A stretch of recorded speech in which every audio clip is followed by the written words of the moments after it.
Let's talk about the Welsh Highland Railway. I had the opportunity when I was over in Britain last December to visit the Welsh Highland Railway for the first time. I'd sort of followed the rebuilding of the railway online, so I was quite an admirer and an enthusiast for it. Plus, I'd actually built a model of one of the steam engines, Blanche, which originally ran on the Penrhyn Railway but was now running on the Festiniog Railway and the Welsh Highland. Typically British and Welsh weather, it was absolutely pouring down. Good old Welsh wet weather. The train was assembled at Portmaddock. The crazy thing was, it was a 7-coach train, 2 locomotives, and there were only 4 passengers.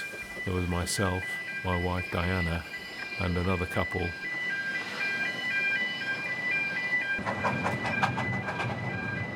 The fares couldn't have come close to covering the running costs of the train. Even so, good on the Welsh Highland and Festiniog Railway for running a winter train service. There aren't many preservation societies who would do such a thing.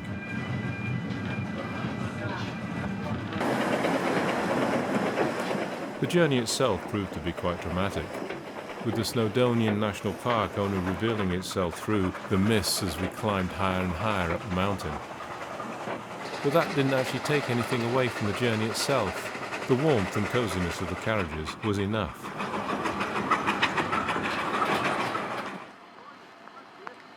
We stopped at Bedgellet, where the steam engines had a chance to refresh the water supply in their saddle tanks.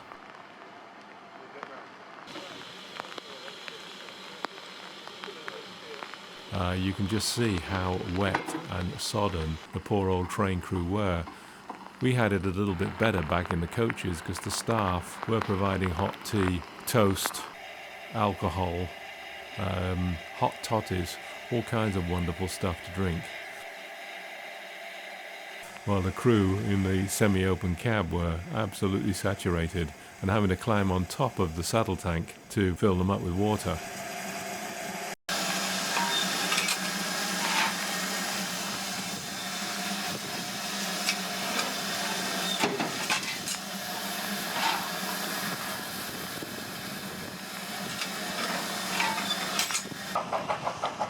After Bedgellet, the line zigzags backwards and forwards upon itself to gain more height.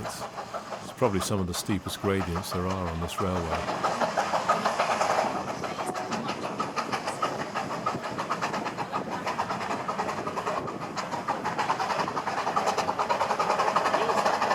With Linda in the front, slipping and burning the water off the rails, and Blanche behind, providing most of the motive power on the drier rails to keep the train on the move. There was never a moment when the train was going to stall, but it was dramatic stuff for a steam enthusiast like myself.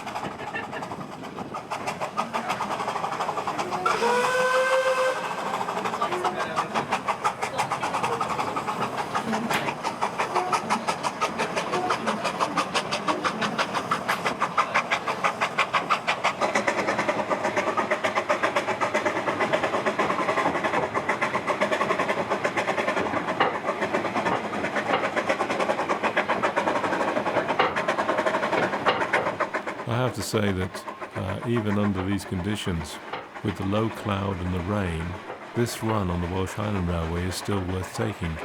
It has an air of drama and mystery about it, plus those little engines working like crazy to get you up the gradients.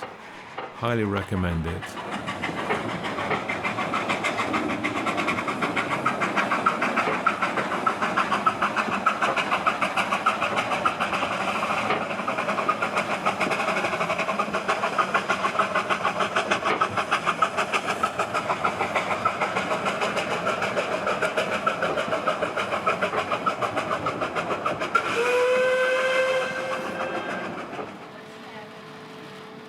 Thanks to the volunteer crews, the paid staff, and all the people who run the Welsh Highland Railway for a great trip and day out.